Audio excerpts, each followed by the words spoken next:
Lagarde's answering some big questions there. I'm not going to ask you about that. But it doesn't sound like you think this short-term rising rate picture can last well into next year.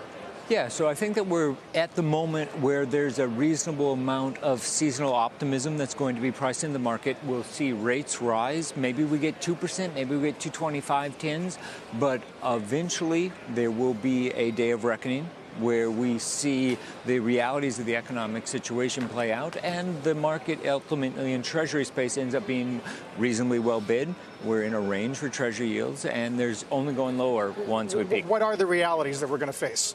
So there's a very reasonable assumption that we're going to have a technical recession in 2020. I'm definitely on page with that. Is it as technical dramatic? Meaning 2 straight quarters of negative GDP, or technical? But only modest. Okay. So it's not a 2008, 2009 event. It's something much more subtle. And if we look historically, those are the type of recessions that we typically get. Mark, are you in that camp? Because the majority of economists are not. We're not in that camp. We've got the economy continuing to grow, not only in 2020, but into 2021 as well.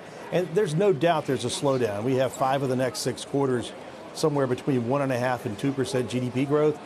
But I think folks have looked at the recent environment. We've had this big slowdown in global manufacturing.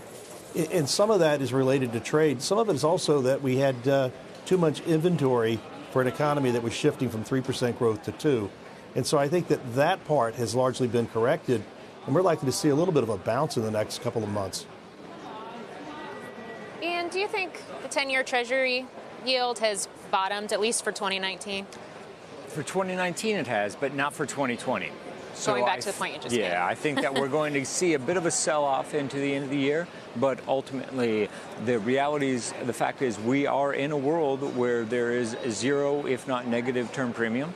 And the Fed is done hiking. They're now cutting, probably go another 25 at the end of the month. And we should see a significant amount of buying interest anytime 10-year yields get above 2%. Mark, do you think it's a foregone conclusion? The market certainly suggests that it could be that we get this cut at the end of the month. But if we do actually get some sort of trade truce or standstill, if you will, on paper ahead of that, could that change things?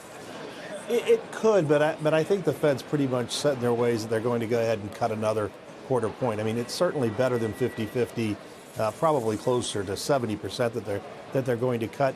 If we got a trade truce, the benefit to the global economy would not be immediate. So I think that the Fed is still warranted.